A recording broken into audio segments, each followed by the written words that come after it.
Masha Hedberg is an assistant professor of political science at Colgate University, and she joins me now from New York. Hi, Masha. Great to meet you. Good morning, Dana. Good to meet you. Oh, So, I'm look, sorry.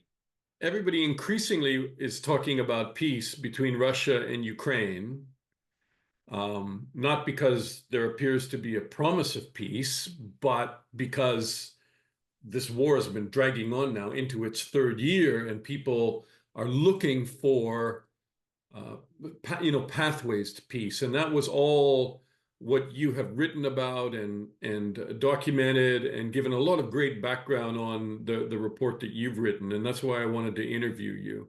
And what struck me that I really didn't understand until you kind of wrapped it up for me is that there have been already some 25 proposals on ending the fighting. Am I overstating that number? I don't think you're overstating that number. I think you're understating that number. What I found, Okay. um, there have been a gamut of ideas. I picked 25 because that was a manageable number. These were 25 of the more prominent ones, but I guarantee you that if I had cast the net more widely, I would have found additional proposals of what could be considered a proposal, even if they call themselves something else.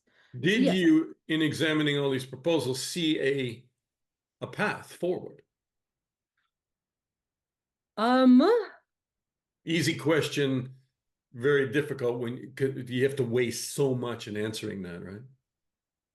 I personally think that there are a number of routes to consider, right? Unfortunately, there isn't going to be one path that is going to thrill everyone, right?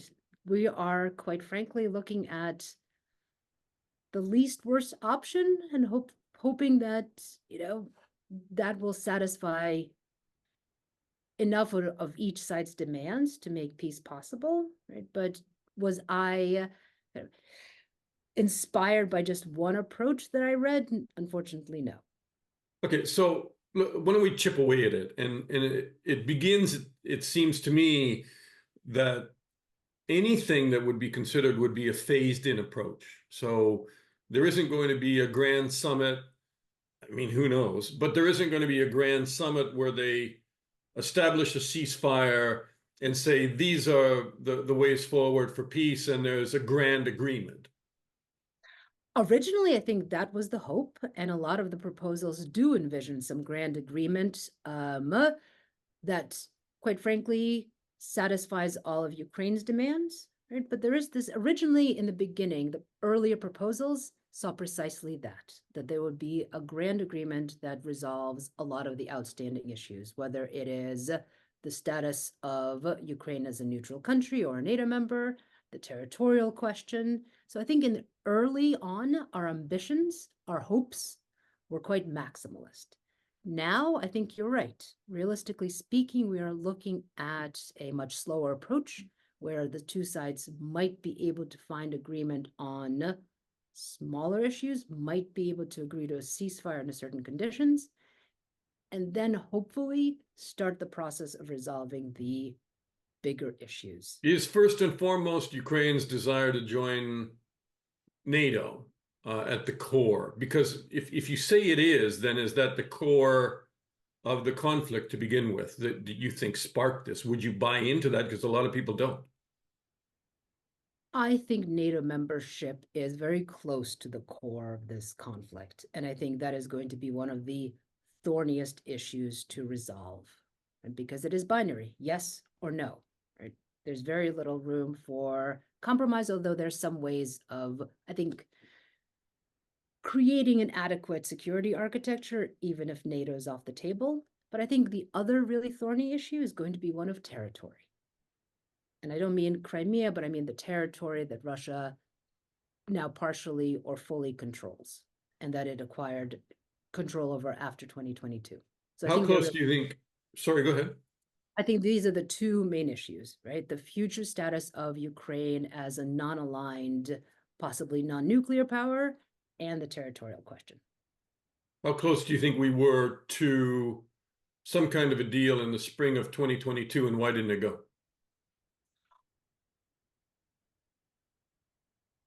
There are credible reports that say that the two sides were closer to a deal that might have halted the fighting at that point.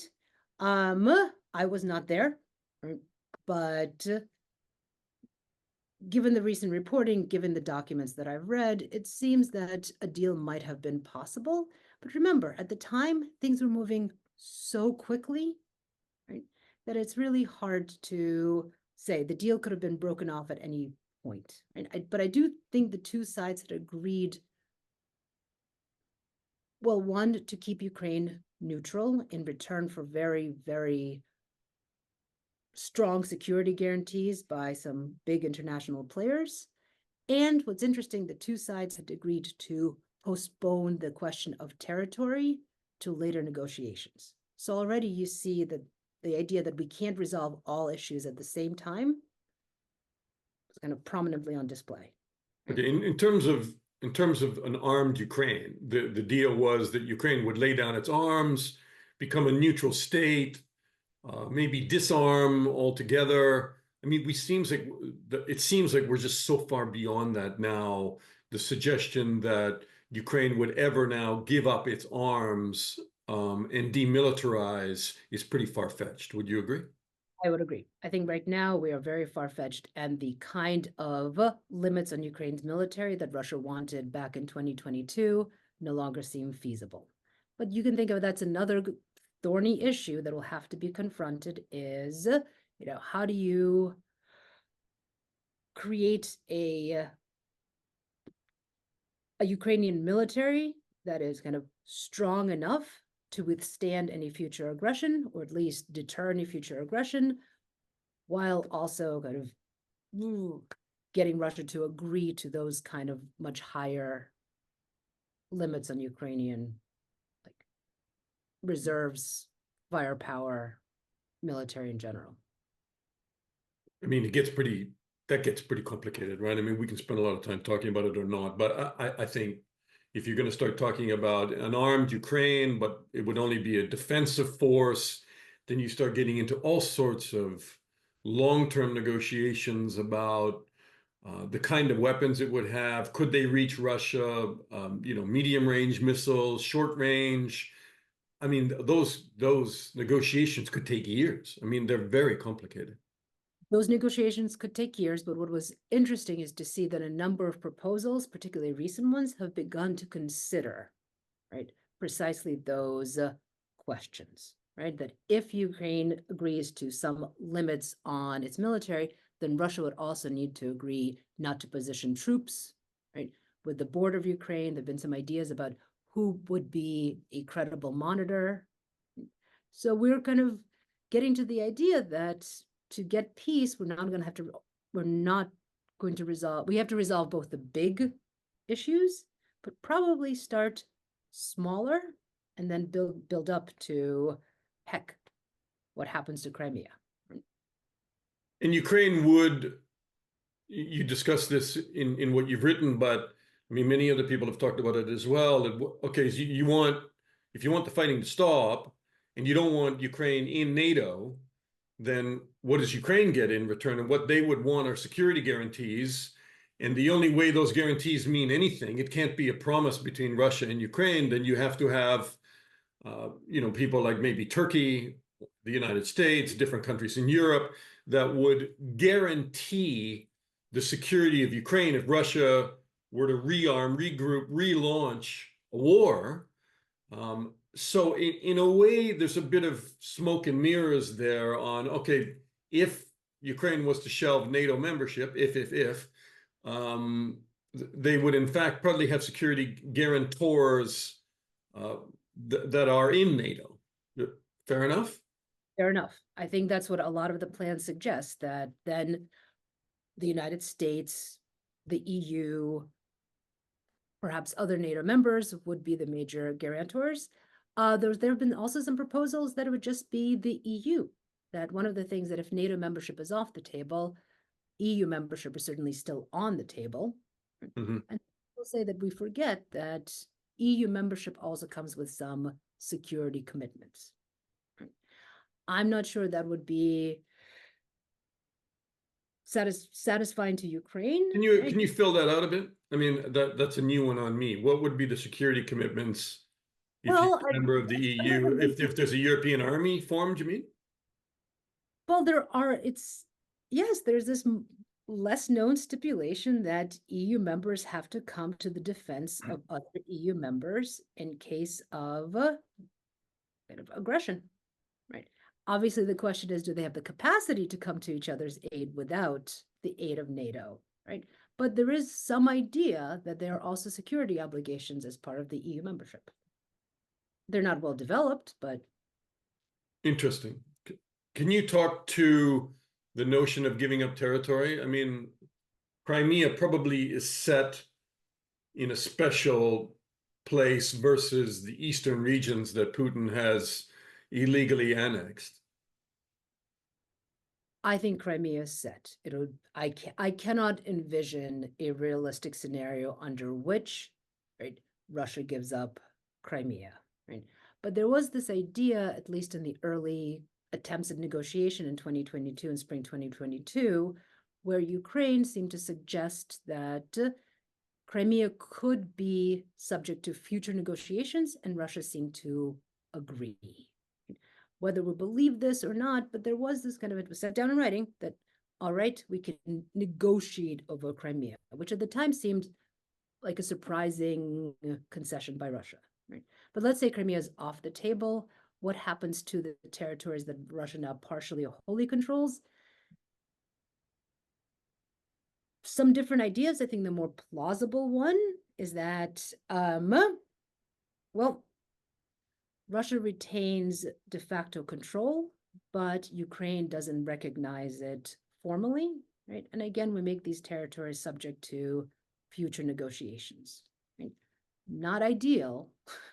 Yeah, not ideal because it's not a frozen conflict in the sense that then Russia continues to educate, to absorb those people from those regions Mm-hmm. to the point that they would never want to return to Ukraine. That would be Ukraine's argument, right? So Well, some people argue that in return, Ukraine gets to join the EU, or, the idea is this: what is negotiable, what is not? Some people propose that territory is negotiable, Ukraine's status as an independent sovereign nation is not, right? So you might be able to, or the argument is that Ukraine should be willing to temporarily, like, cede control, but not, formally renounce those territories, develop, grow, further democratize, right? And then who knows what happens in 10 years, right? A lot can happen in 10 years, 15 years, right? Again, it's not a proposal that's going to be loved by anybody, right? But it is, again, a proposal that's been put out there for consideration because the alternative is continued fighting, right? But it's not clear that continued fighting will help resolve the territorial issue either. why not a kind of North-South Korea armistice where stop shooting, everybody moves back 2 kilometers, and we freeze the conflict? What is wrong? Is that practical at all, or what do you think is wrong with that? Actually, there has been one proposal that says that this is a good model to follow, right? That right now the United States and allies arm Ukraine as much as possible, right, in order to put it in a good position. But eventually we will end up with a negotiated armistice. So we fight and talk, right? And at some point, right, when both sides decide that the fighting is no longer worth it, we freeze the conflict along whatever line, whatever battlefield line exists at the time. Right? And I have heard a number of people say this is possibly the most that we will get, right? So North and South Korea have signed an armistice. The armistice has held for decades, but technically they're still at war. I think the big difference between that And you, example, you can't exactly call that a success story either because they seem like they're on the verge of war at different times. I think that's why people often say that an armistice is not only unideal, but unstable, Yeah. right? That you don't want perpetual tensions on the border between Russia and Ukraine, right? This will not only destabilize that region, but will have spillover effects on Europe, right?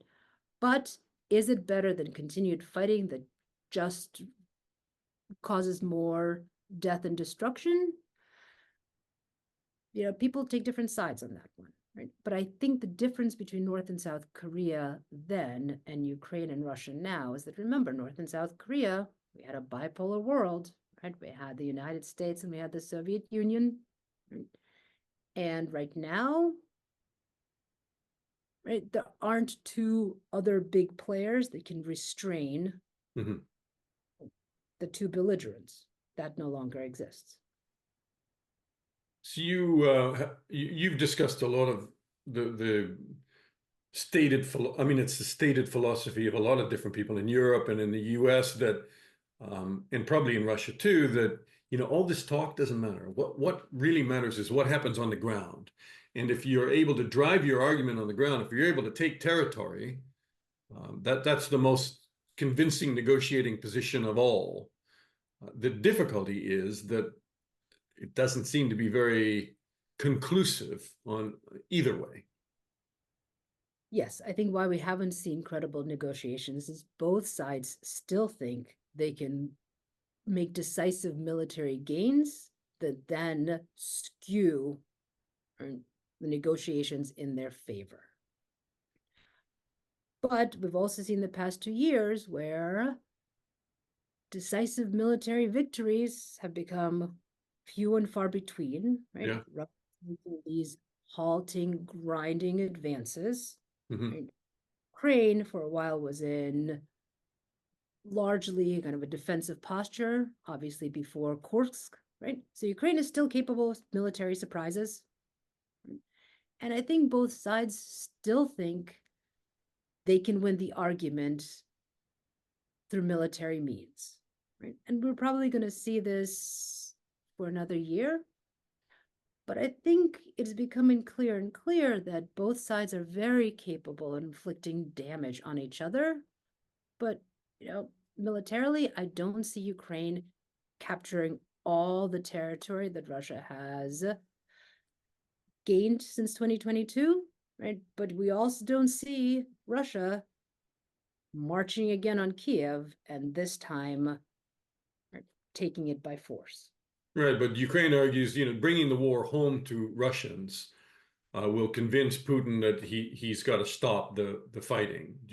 How much stock do you put in that when you see them, even this week, firing drones into Moscow? They hit an apartment building, um, hitting gas plants, trying to strike at airports and freezing airspace over Russia, increasingly having long-range missile capability and drone capability that reaches pretty deep, 1,800 kilometers inside Russia. I agree, but it does reach pretty deep. Those kind of attacks within Russia have increased, but I don't see Ukraine having enough drones military capacity to really shift the calculus in the Kremlin, right? Like if you think about something like the Kursk incursion, daring, well planned, really well executed. But what did it change? What did it change? It certainly didn't change the way that the people in the Kremlin or the Russian Defense Ministry have thought about their plans for further gains in eastern Ukraine. And I don't see the Russian leadership changing course unless, Ukraine can really inflict like serious, decisive damage. And I think the potential for that is more limited than. Can you quickly give me your thoughts on leadership? Um, Both, we often talk about leadership in the Kremlin and how long President Putin can remain in power and how long will he and who will succeed him. But we often don't pay much attention to the Ukrainian leadership. And there have been a lot of internal changes recently. And I think there's a lot of things that are not being spoken about in terms of Zelensky's, I don't want to, Zelensky's leadership. and those around him, and how Ukrainians might be feeling about getting, worn down and tired. And how long is this going to go on? I mean, they certainly seem committed, and it's their country to defend, but there's pressure on both leaderships. Do you agree? I think there's more pressure on Zelensky than there is on Putin, just by the nature of the politics in those countries. Right? Mhm. I think Zelensky is under a great deal of pressure, but not just from the Ukrainian public. I think Zelensky is under a great deal of pressure from other Western governments. Right? What we see is right now, I think U.S. Secretary of State Anthony Blinken and the UK Foreign Secretary are visiting Kiev, right? And again, from what we've read, they're asking Zelensky to formulate more realistic plans about what Ukraine can achieve militarily this year, right? So I do think Zelensky is under a great deal of pressure in a way that I don't think Putin is, right? But in terms of the Ukrainian public, yes, every indication is that people are tired. People are weary of the war. People want to return to normal life. And that is exactly how you would expect people to be, right? We all like our normal life. But it is also interesting that when you look at opinion polls, still a majority of Ukrainians do not support a negotiated settlement, right? That makes Ukraine a neutral state, right? And that cedes large swaths of territory in eastern and southern Ukraine. So I think the Ukrainian public is still willing to live with the dangers, the horrors, the economic and social dislocation, right? At least for the time being. Right? In Russia, you still see much support for the government, right? As well as, though you do see an increasing support for a negotiated settlement. But interesting, when you ask Russians what a negotiated settlement would look like, at least a third say the only kind of acceptable negotiated settlement is the one that results in a neutral Ukraine, and Russia gets to keep the territory it now wholly or partially controls. Well, and the information that they have to form that opinion is pretty narrow based on state-controlled media, right? So that can change pretty quickly if the Kremlin decides to program nightly television a different way. I think it'll be easier for the Kremlin to portray whatever they get as a victory, right, than it will be for the Zelensky and the Ukrainian government, right? Again, there are significant differences in the politics of those two countries that make Putin's tasks easier. Masha, before I leave you, just to wrap it up, do you want to make a prediction on where we go in the next 12 months, 18 months, or maybe shorter?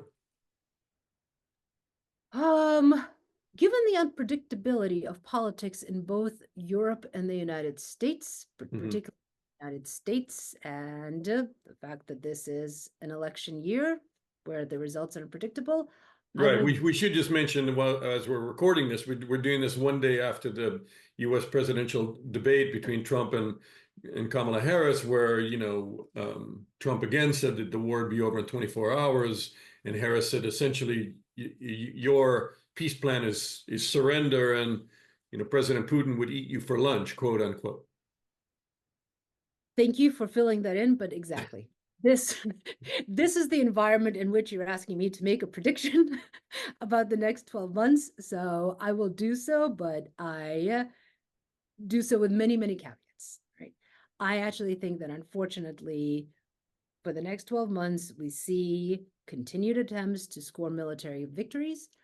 I think we will find ourselves in the same position we find ourselves now, right? And we end up at the negotiating table, right? With negotiations that are more likely to favor Russia's positions than Ukraine's, right? But I think concessions will need to be made on both sides. Masha Hedberg, it's great to meet you, great to talk to you. And yeah, thank you so much from the Political Science Department at Colgate University. Thank you, Masha. Thank you, Dana. A really pleasure to meet you and have a wonderful afternoon in London.